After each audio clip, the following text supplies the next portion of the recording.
Of all the animals that live on our planet, one extraordinary group dominates. It has produced the largest, the blue whale, the fastest, and the most intelligent creatures that have ever lived. They're known as the vertebrates, and they all share one vital feature: a backbone.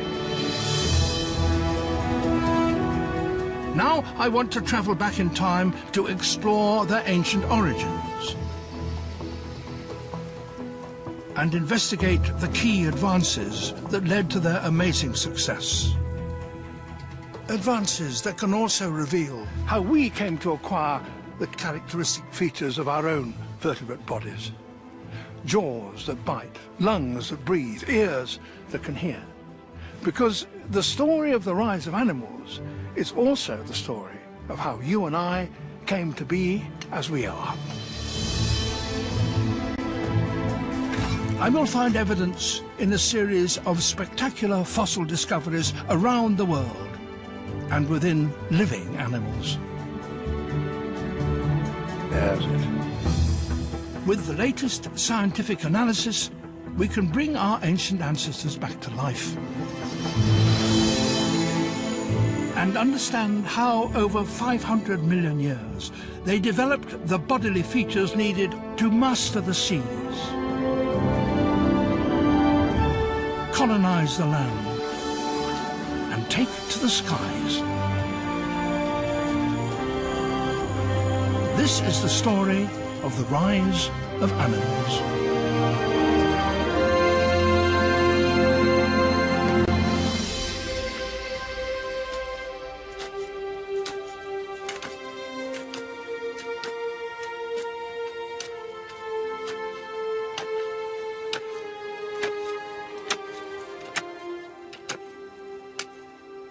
The history of life on Earth has been known in outline for many years, but there were a number of tantalizing gaps in it, particularly in the history of animals with backbones. When, for example, did the first signs of a backbone appear? And is it really true that dinosaurs developed feathers and turned into birds? Well, in recent decades, answers have been found to those extraordinary questions here in China, and I'm here to look at them. China is the new frontier for fossil discoveries. Excavations here are unearthing links in the story of the vertebrates that have so far eluded us.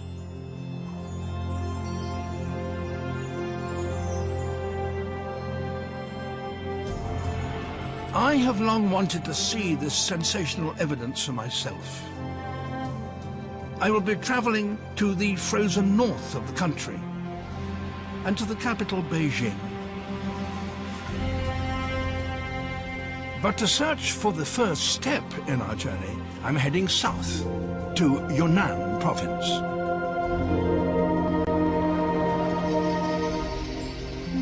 This is the site of a thrilling discovery that has given us new evidence for the very first vertebrates.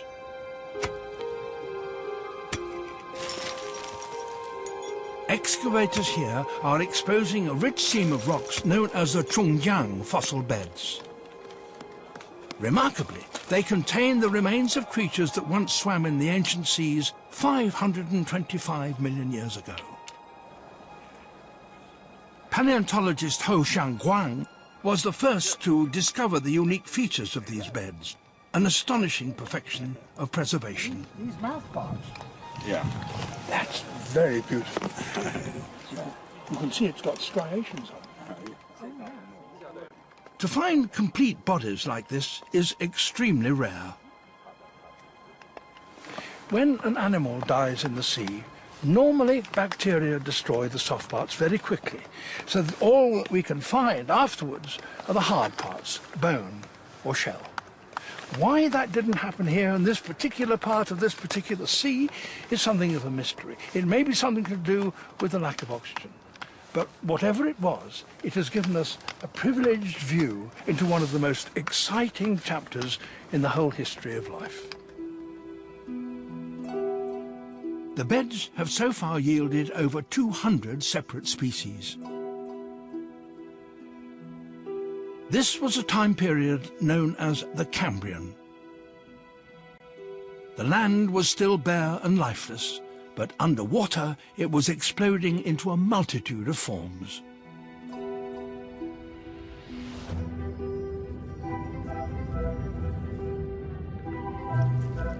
The major animal groups we know today were appearing on the planet for the very first time. They built their bodies entirely of soft tissue. Some protected and supported it with a hard outer casing. But none had anything that resembled a backbone. These were the invertebrates.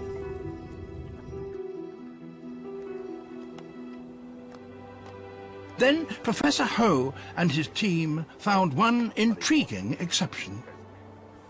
Oh, yes. It's a fossil called Myllokunmingia. But to examine it in detail, you've got to look at it under the microscope. Its features reveal evidence of a new type of support, not outside the body, but inside. This is one of about 30 specimens that have already been found of this tiny little creature.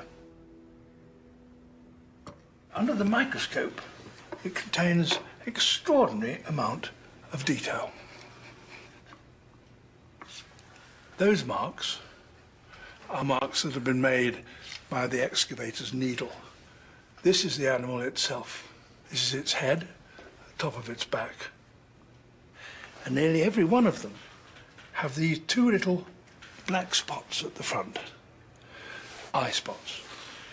Looking farther down the animal, there are just some striations here, little bars, which are thought to have been the gill bars, the little constructions that carry blood vessels which enabled the animal to extract oxygen from the water as it flowed over and breathe. And behind them, farther down the animal, there are these bars, bands of muscle. And they were probably attached to a gristly rod somewhere in the middle there. This is called the notochord, which was the forerunner of the backbone. Myllokunmingia is the earliest creature we know of that we can truly call a vertebrate. And it seems clear that it used its strong inner rod to move in an entirely new way. As the muscles contract, they bend the rod from side to side. This movement pushes against the water and creates forward thrust.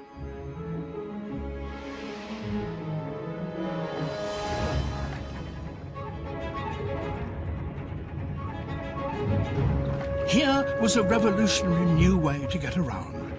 It allowed Myllokunmingia to roam far and wide and escape the dangerous invertebrate predators that were prowling the seas.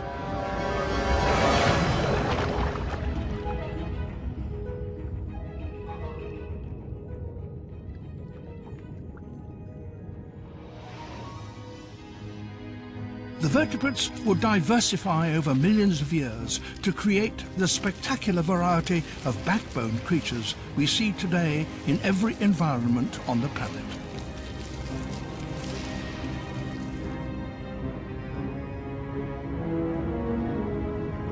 Fish dominate the seas, lakes and rivers. The amphibians live in both water and land. The reptiles can survive in the driest places on Earth.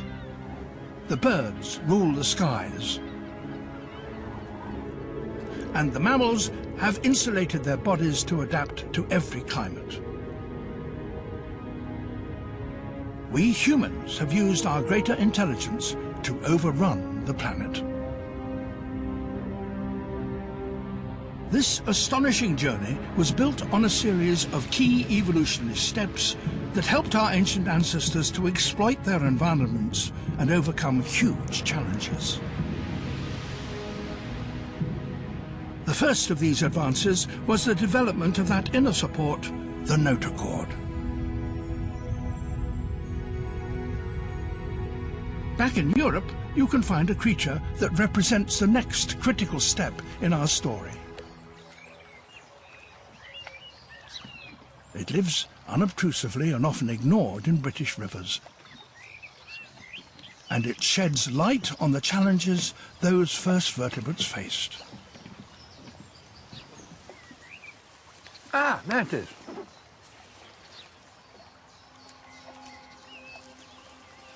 This is a lamprey.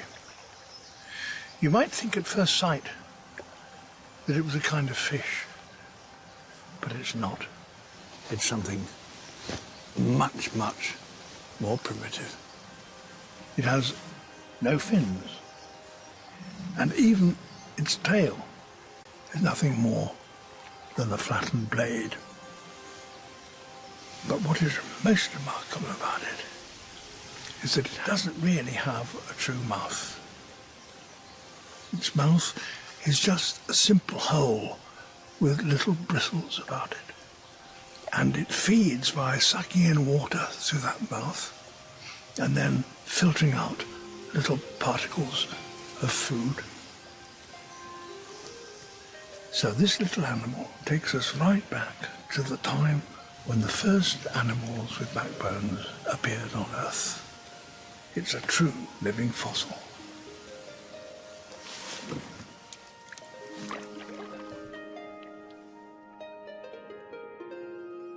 The first vertebrates seem to have had the same kind of mouth, and they were almost certainly limited to the same kind of simple food. Over time, other forms evolved with different shapes and sizes, many of them rather larger than Meleagronmingia. But all of them had that very simple mouth, an opening at the front of the body, as the lamprey has today.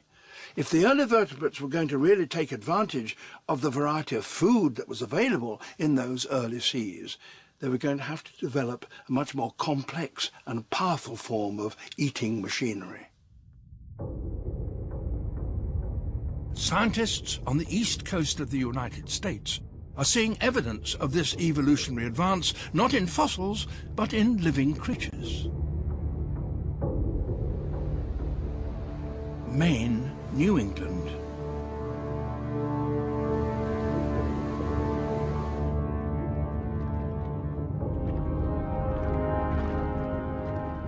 Marine biologists at the University of New England are studying a group of fish with a very ancient ancestry.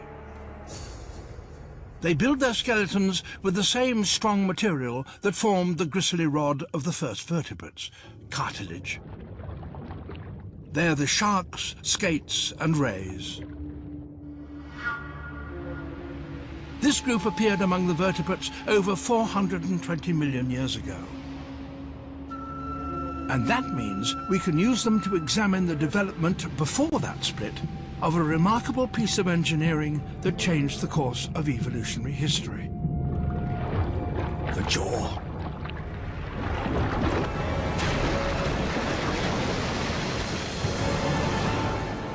If you look back on the evolutionary tree, you'd find that a jaw is a really important feature to have.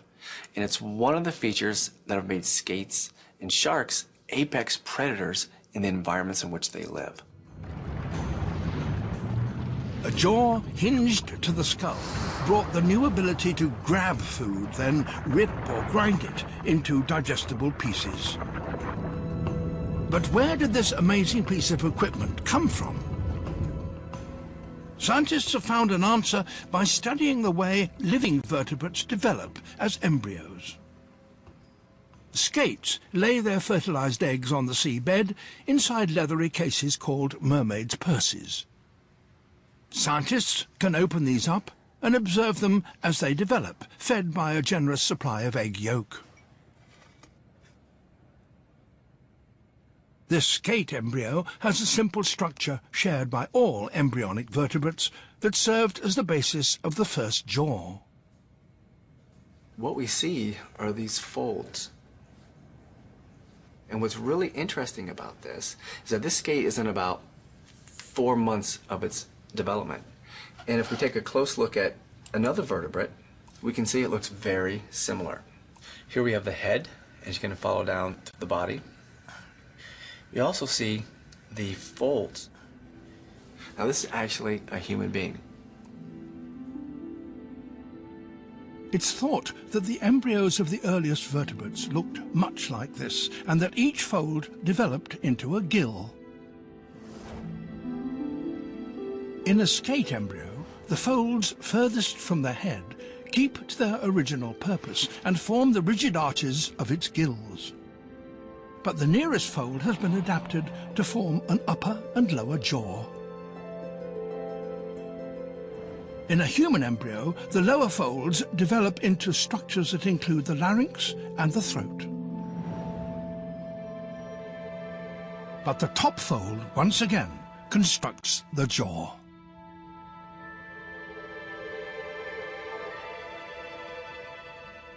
The development of the jaw improved the ability to collect food, and those that lacked it, with a few exceptions like the lamprey, died out. But in order to collect food, you have to find it, and that led to an improvement in swimming.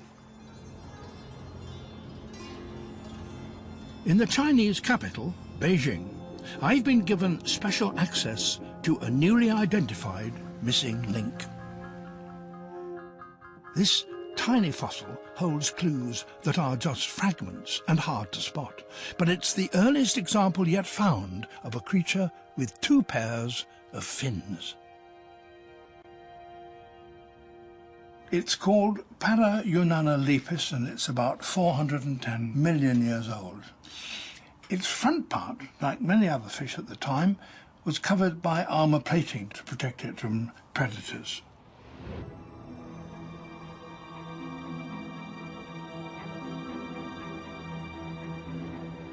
Underneath, you can see that it has a mouth, and although the lower jaw is missing, you can tell from marks on the upper jaw that it was once there. But what is most important about this is its fins. Just their stumps are visible. It had 2 fins at the front, pectoral fins. They were shaped rather like the wings of an aeroplane, and they had the same effect, creating upwards lift through the water. Front fins have been found on older fish, but what is interesting is this is the earliest example which has another pair of fins at the back, the pelvic fins. This second, smaller pair brought much more stability, helping the fish to hold its course through the water. This system was hugely successful, and it made the sharks the skillful swimmers that they are today. So now the vertebrates had jaws and 4 fins.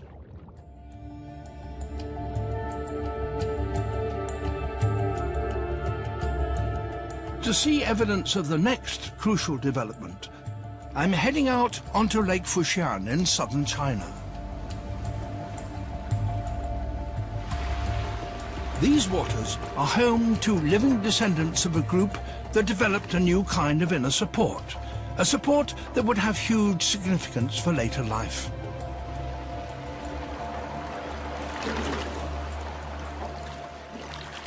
Here they get a lot of fish like this. It's a carp, and it's very different from the sharks we've been looking at, because instead of having cartilage skeletons, carp and others like it have skeletons that are strengthened with calcium phosphate. They're bony, and most fish today have bony skeletons. Bone contains the main material found in cartilage, a long stringy protein called collagen. Hard crystals of calcium phosphate add strength. But the collagen can still flex slightly and prevent the bone snapping under pressure.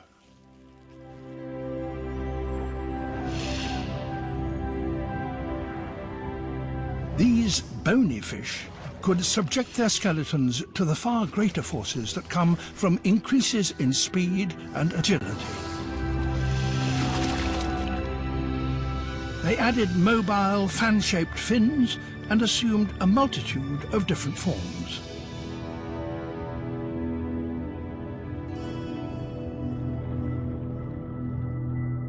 From their simple origins over 500 million years ago, the sharks and bony fish diversified to dominate every underwater environment on Earth.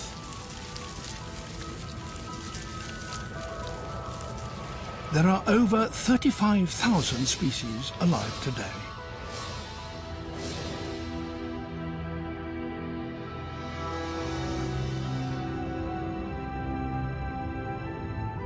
The strong inner bony support to the body had evolved in water, but it would prove most spectacularly successful in a completely new environment.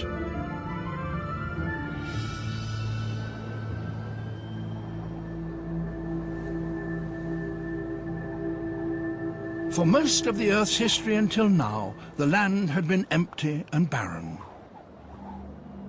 But around 450 million years ago, first plants, then worms, and then the ancestors of insects began to colonize it. Here were rich pickings for any vertebrate that could reach them. The stage was set for one of the most astonishing leaps in evolutionary history. The vertebrates move onto land.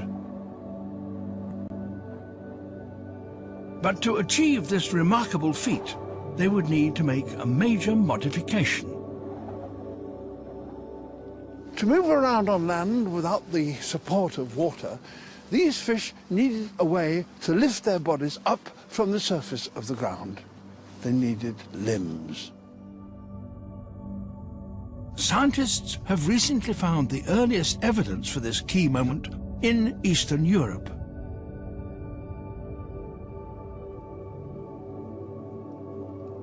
Zahelmia, Poland. Once a quarry for building stone, today this is a hugely significant fossil site.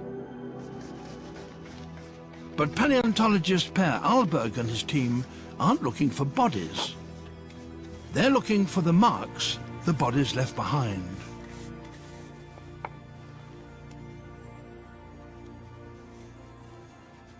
"393 million years ago, this was the soft, muddy floor of a tropical lagoon. You can still see mud cracks here from an episode when the lagoon dried out and the mud all flaked up. Over millions of years, the mud solidified into layers of rock, which were then tilted by movements in the Earth's crust. By carefully exposing each layer, Per and his team have been able to uncover a series of intriguing tracks. There are 3 big dimples in the rock. There's one here, and one down by my feet.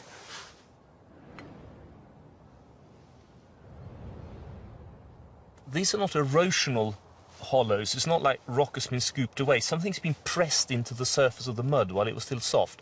You can see that from the internal texture here, but also from the fact that you've got a slightly raised rim around the edge where the mud has been displaced. So a large, heavy animal, presumably a vertebrate of some sort, pushed an appendage into the mud here once, twice, 3 times in succession. The marks suggest a creature floating and pushing itself around in the shallows. But Per and his team have found a more detailed set of prints that show an animal doing something even more radical. this is one of the most important specimens from the entire site, and the reason for that is the pattern that these prints make. You can see easily, I think, that they make pairs, one in front of another, in this kind of diagonal arrangement.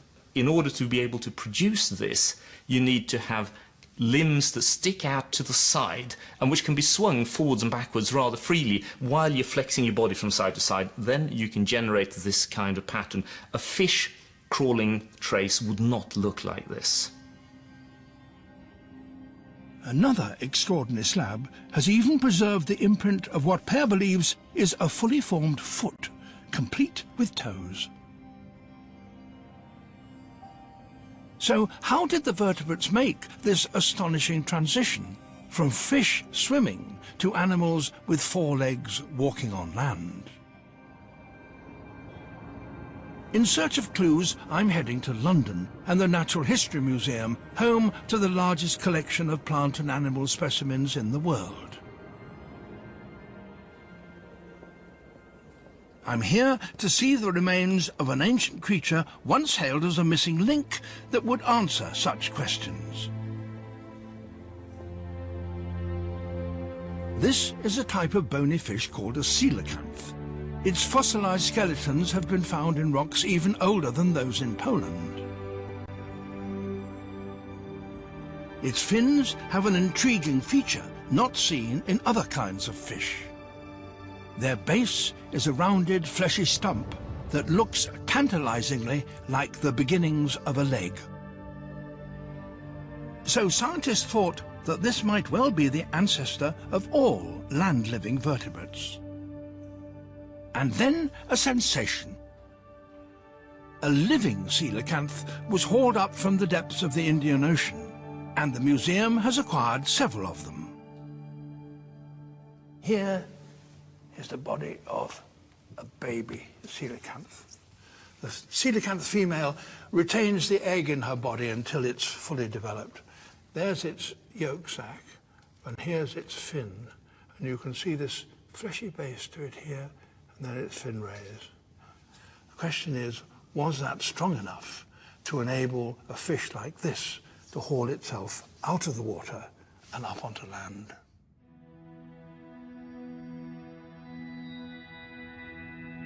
Now, living coelacanths have been filmed in the depths of the sea. Its fleshy, muscular fins do certainly help it to maneuver its 5-foot-long body.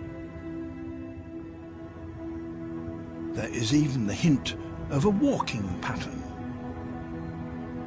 But detailed analysis has revealed that their fins are still a long way from being legs. The ancient coelacanth marked a crucial early stage in that transition, but some characteristics rule it out as a direct ancestor of the land vertebrates. All land-living backboned animals have limbs which have a basic, similar bone structure. There is one bone at the top, then there are 2 bones and a group of bones followed with digits. And the coelacanths didn't have that structure. And then, recently, another fossil discovery was made. Ellesmere Island lies in the icy waters between northern Canada and Greenland. A team of American paleontologists who shot this footage believed that the rocks here were deposited in the right sort of environment for the vertebrates' move to land. We learned about a sequence of rocks that formed in ancient stream systems, and our hypothesis was that it was in those sorts of environments where limbs were being favored over fins.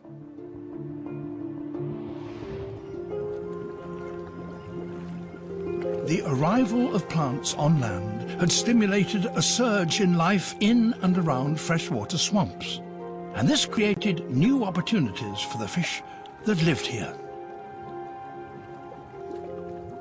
One of the niches that was being developed at that time was for shallow water predators. You know, which fish could find other fish that were living in the shallows, the swamps, the productive ecosystems that were just starting to appear on Earth at that time. Ted Deschler and his colleagues believed that limb-like fins could have helped a fish to hunt in this kind of environment. And then, on the slopes of a barren valley, they made a thrilling discovery.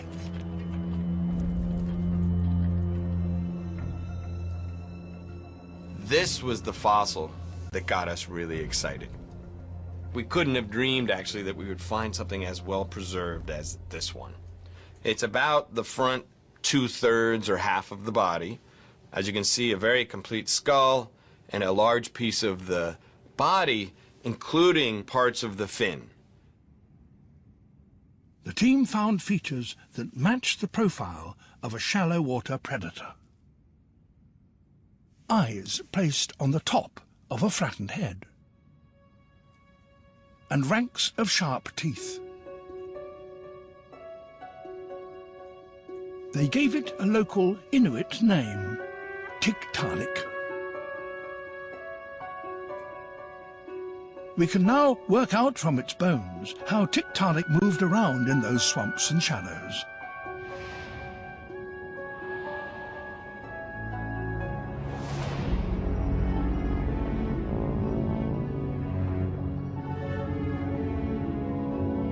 In deep water, it must have swum like any other fish.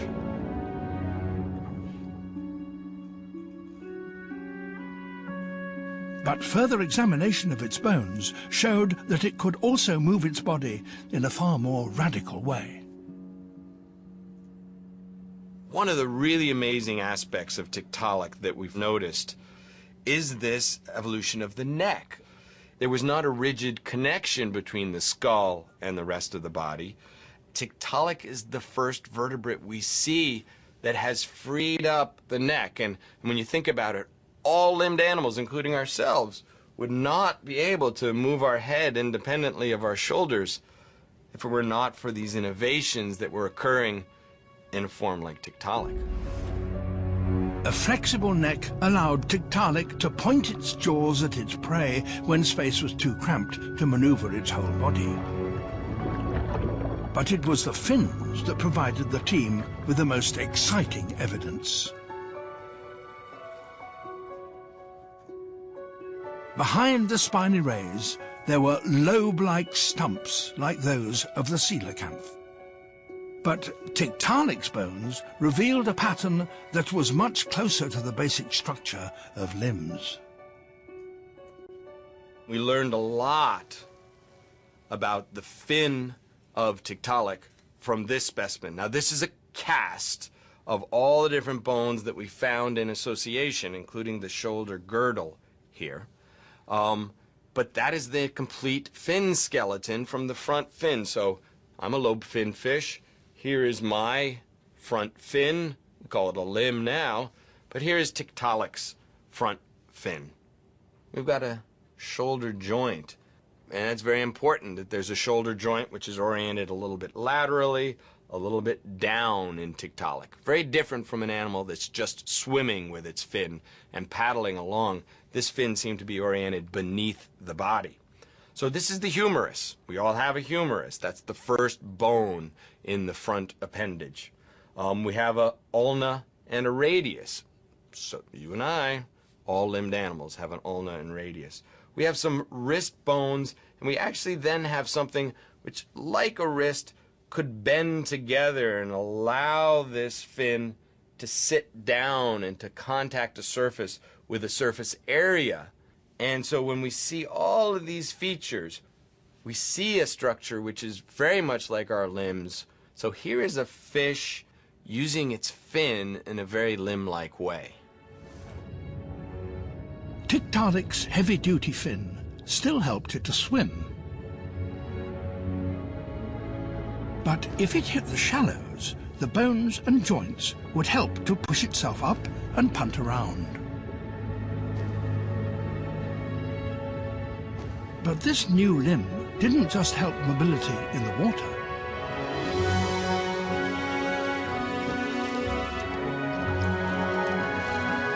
it became the driving force behind one of the most spectacular events in evolutionary history. The arrival of the first vertebrate animals on land.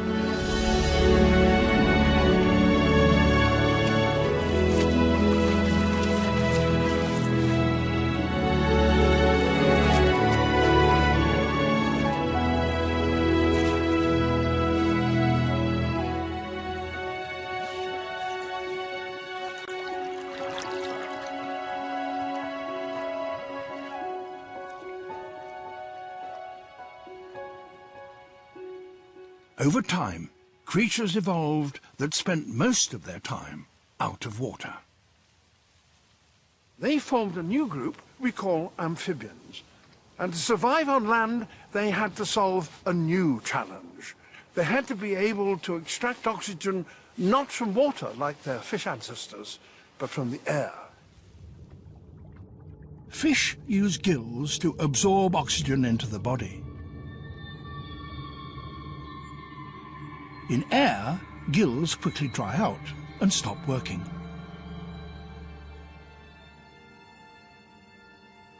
China is the home of a rare and fascinating creature that can show us how the ancient amphibians overcame this problem. Today, the biggest amphibian alive is this creature, the Chinese giant salamander. It breathes partly through its skin, which has these long flaps on it, and that absorbs oxygen from the water. But it also breathes air. It's going to come up, and as it does, it snatches a gulp of air, blows a few bubbles,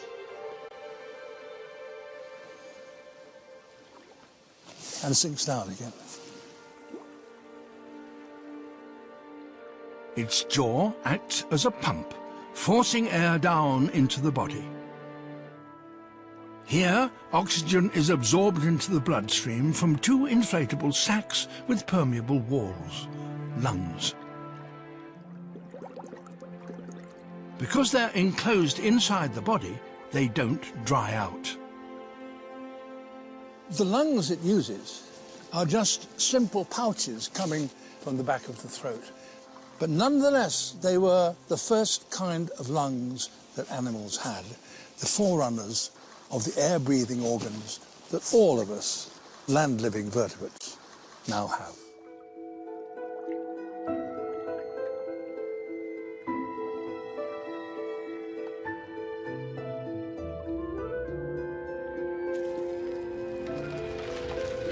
From their origins around 365 million years ago, the amphibians took on many different forms. Over 7,000 species now live in a variety of habitats, on land and in water.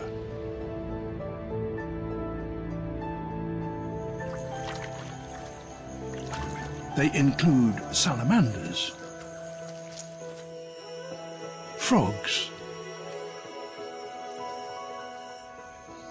and newts. But two things tied the amphibians to water. First, their skins are moist, and if they dry out, they die. And secondly, their eggs, like this frog spawn, are covered in nothing more than jelly, and they have to be laid in water, or at the very least, in moist conditions. And until the vertebrates could solve those two problems, they would not be able to colonize the dry parts of the land.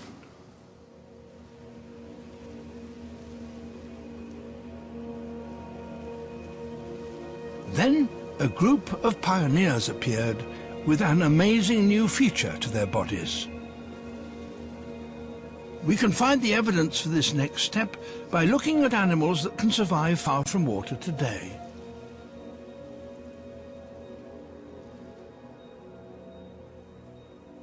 This little creature is a lizard. They call it in these parts a tree dragon. And its body is very much the same shape as an amphibian. long body with the backbone and 2 pairs of limbs. But there's one crucial difference between an animal like this and an amphibian. Its skin is not moist, it's dry. We can see what has changed by putting the 2 types of skin under the microscope. The skin of an amphibian is smooth with living cells visible on the surface. A lizard skin is much rougher because it contains large amounts of keratin, a protein similar to that from which our own fingernails are formed. Keratin-filled cells dry out and layer up to form scales. This creates a barrier, sealing water inside the body. We humans have inherited this keratin barrier in our skin, allowing us to maintain up to 70% of our bodies as water.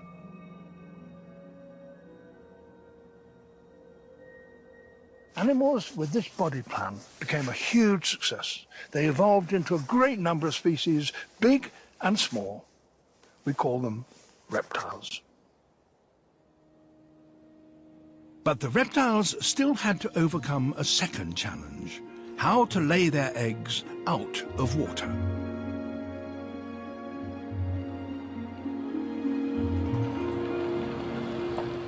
I have come to Lufeng in southern China to see evidence gathered by local scientists of the ingenious solution. Thank you very much. These eggs were laid by a reptile, and as you might imagine, a pretty big one at that. The first reptilian eggs almost certainly had a leathery covering, rather like those a turtle lays today. But these eggs are different. They have a hard covering, a shell. And you can see where the weight of the sand that eventually covered them and fossilized them bore down upon them. They crushed that shell, but the pieces are still in place. From examining modern reptile eggs, we know that this shell must have been made of hard calcium carbonate, and it must have supported an inner fibrous membrane. Together, they made the egg watertight. And that meant that the animals that laid them no longer had to go back to the water to lay their eggs, as all amphibians had to do. Instead, they could go to the driest part of the land and breed and nest and lay their eggs. So all the dry land was open to them. The amphibians had spearheaded the move to land. Now their descendants, the reptiles, were able to establish themselves in its driest parts.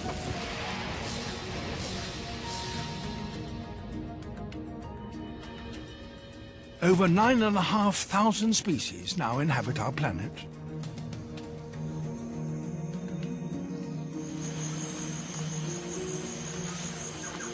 But the limbs that helped the vertebrates emerge from the water began to present problems when it came to walking efficiently on dry land.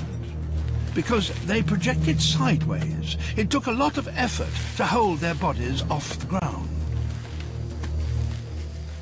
Then, around 230 million years ago, one set of reptiles developed an amazing solution.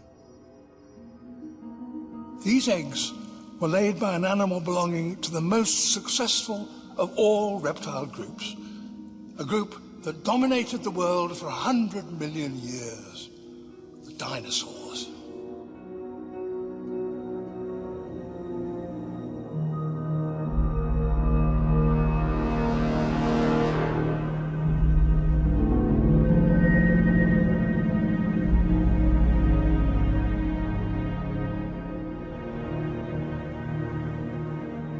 More than 150 different species of dinosaur have been found in the rocks of China alone, and over 1,000 worldwide.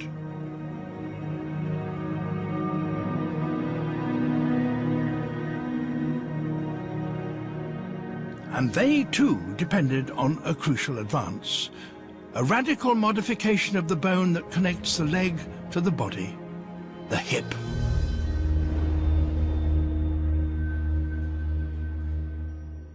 This is Lufungosaurus, a plant eater. The early reptiles had legs which splayed out from either side of the body and left the body very close to the ground. But a change in the shape of the hips of the dinosaurs enabled them to bring their hind legs underneath the body and so lift it up and give them greater freedom of movement. And some of them, including Lufungosaurus, were able to support the entire weight of the body on the hind legs.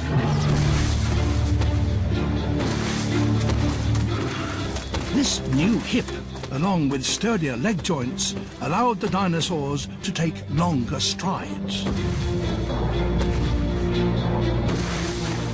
and support heavier bodies. They became the largest animals that have ever lived on land. But this new way of walking was also the first step on the road to an even more radical evolutionary advance.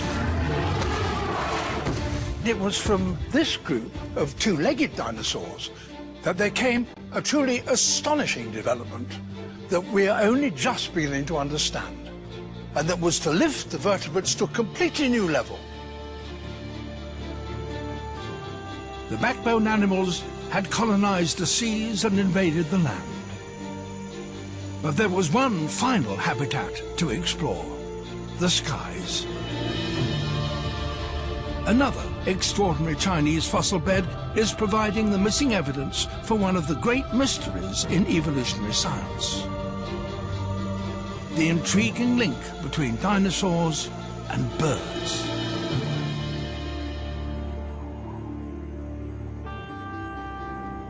I'm heading for Liaoning province to fulfill a long-held dream and see the site of these discoveries for myself. These rocks are about 125 million years old. At that time, this part of China was tropical and the land was covered with a lot of freshwater lakes. And in those lakes was washed sediment, which formed these bands here. But every now and again, the sediment changes colour, and that is ash that was spewed out from a nearby volcano. So that about that level there were a lot of skeletons awaiting to be discovered.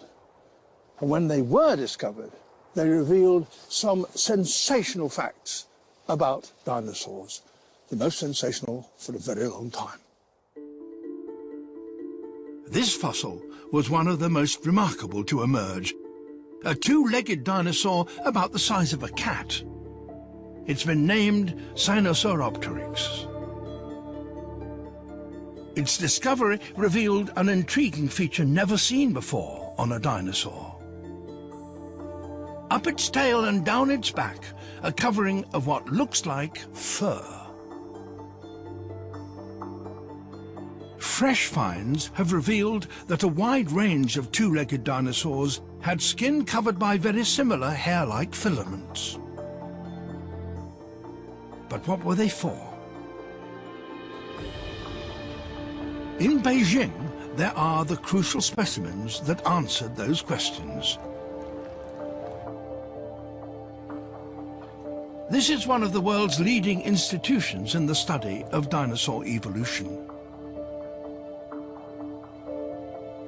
Professor Xu Xing and his colleagues have been analysing another larger specimen of Sinosauropteryx.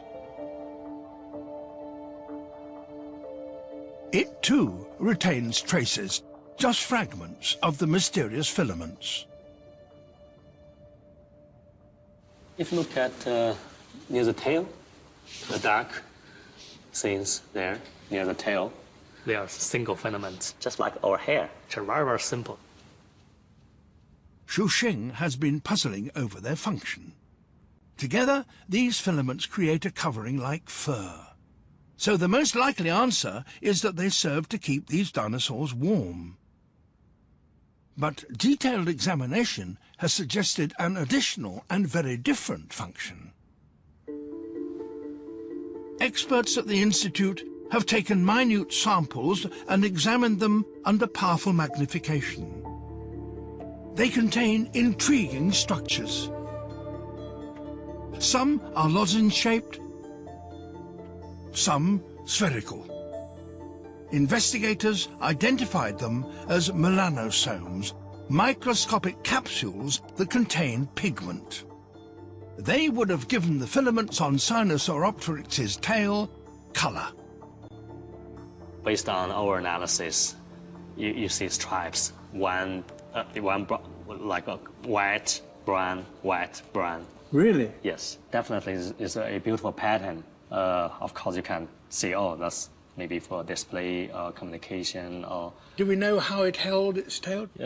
Tails definitely can move in different directions, and in most cases, I would guess, is up or horizontal. So it's like a ringtail lemur waving its tail around as a display. Dinosaurs may have used these coloured furry bands to signal to other members of the species or to act as camouflage. But then came a discovery that suggested another, far more significant function. I have been granted privileged access to the underground vaults of the Beijing Museum of Natural History to look at one of the most important creatures yet to be found in the fossil beds of Liaoning.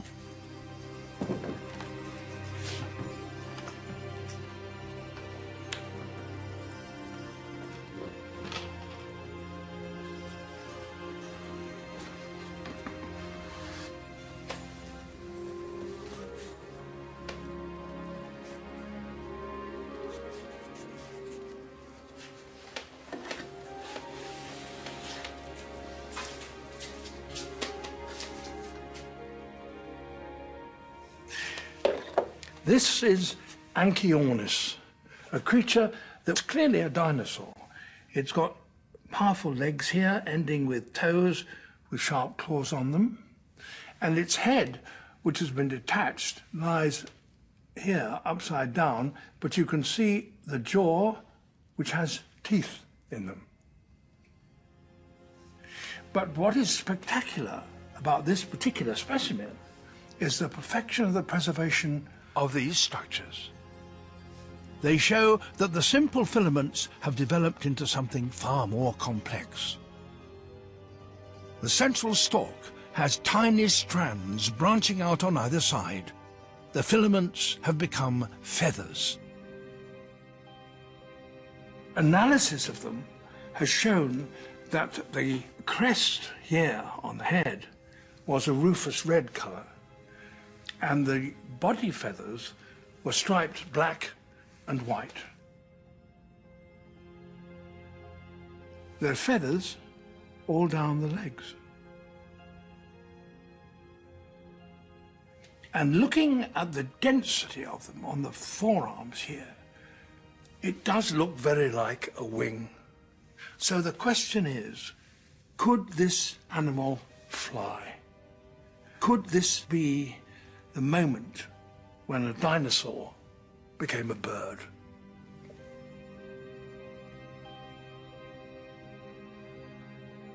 A clue to the answer could come from the environment in which it lived. At this time, this area of northern China was covered in lush forests. Animals that could climb trees would be able to collect food that was not available on the ground. They could also find safety from ground-living predators. Xu Xing and his colleagues see evidence that Anchiornis adapted to a tree-living way of life by putting its feathers to a new use. Anchiornis has some features suggesting tree-living lifestyle. For example, you look at their Anchiornis toe, they have very curved claws. And also they have big feathers attached to their feet. If Anchiornis is a tree-living animal, then you have a good reason to believe that flight starts from tree down, which means the bird's ancestor can take advantage of gravity and then start their journey to the sky. Because Anchiornis lived high up, it could use its feathers to glide.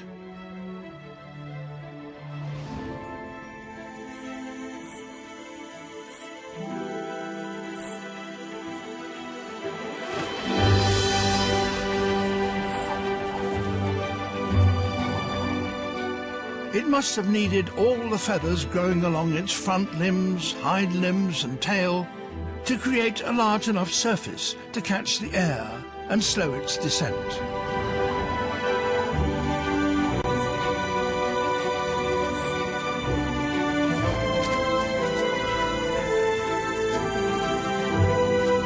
It wasn't capable of flapping flight, but at 160 million years old, it's now the earliest creature we know to have used feathers to fly.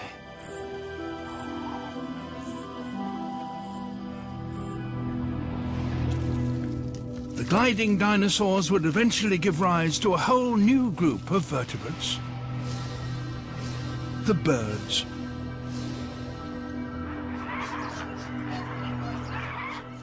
Over 9,000 species crowd our skies today. An astonishing evolutionary journey had enabled the vertebrates to dominate every corner of the planet.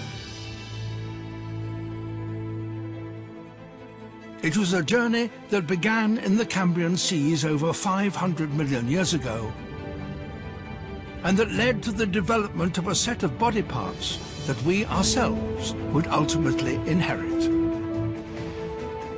Jaws and a bony skeleton from the early fish.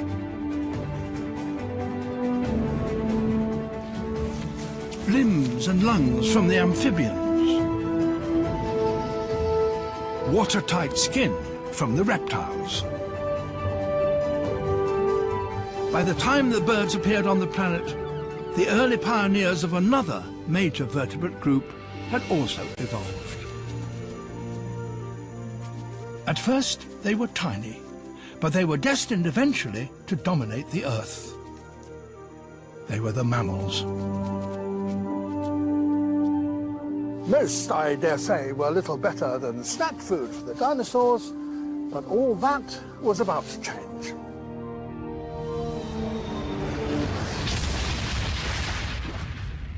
A devastating meteor strike that many believe triggered a mass extinction.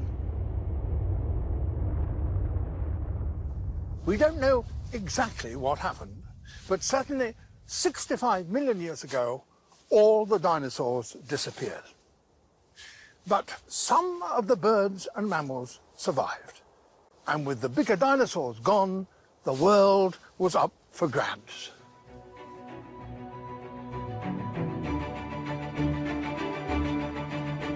Next time, I'll be investigating the extraordinary rise of the mammals, to discover how they developed a remarkable set of new bodily features to become the most complex and successful vertebrates yet. Powerful senses, a radical new way of producing their young, and monstrous bodies. We will also see how we humans finally arrived on the Tree of Life, with hugely advanced brains that would allow us to outcompete all other species on the planet. And that second part of David Attenborough's Rise of Animals is here on BBC Two next Wednesday night, same time, 11:20.